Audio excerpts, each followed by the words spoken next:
Welcome back to Talk Shop Q&A, and let's jump right into it. Today's question is from Maya, and Maya writes, "Hi Lauren, I'm really enjoying your channel and appreciate all the speaking advice you're dishing out." Thanks, Maya. "I'm hoping you can help me with a business social event.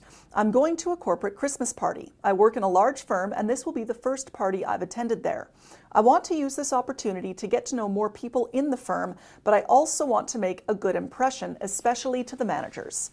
How can I make small talk that puts me in a good light without being boring, predictable, or overly stuffy? Thanks so much, Maya." Great question, Maya. Corporate parties are a good time to get to know your coworkers a little more personally and network with managers in a less informal way, provided you don't get too informal and go overboard at the open bar. Now, small talk will be necessary, but it's good to avoid dull subjects like the weather. To make the most of this opportunity, you should do some advanced homework. Your aim will be to take in a range of topics and get familiar enough with them that you've got some basic facts and can ask other people good questions about those topics. Look up things like current affairs and news that might be affecting your industry or the hometown in which you work, as well as things that are likely to affect people personally, local news or common interest subjects like home renovations or travel. If there are specific people that you really want to get to know, put in some extra effort in learning more about them before the party.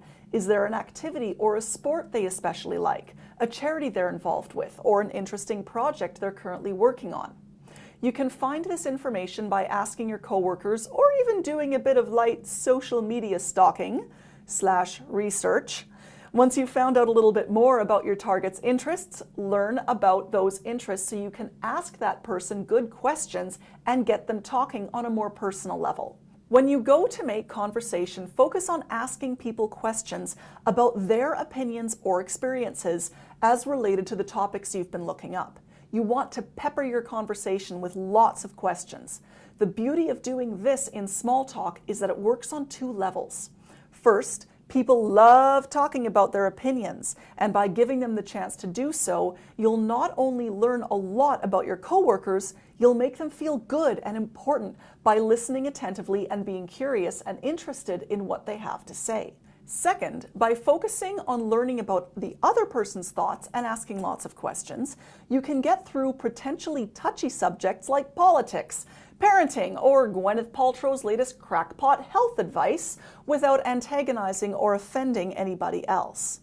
Best of luck at the party, Maya, and make sure you have a bit of fun in between all of the networking. And it is now your turn. I'd love to learn about what your favorite small talk topics are. Sports, home renovations, making your own shampoo? Pop in your answer in the comments section down below. Did you find this video helpful? If so, click that like button, subscribe to the channel, and share this episode with your friends. And be sure to head over to laurensergi.com to sign up for my newsletter. It's got lots of goodies that I only share with my subscribers. Thanks for joining me here today, and I can't wait to see you again on the next Talk Shop Q&A.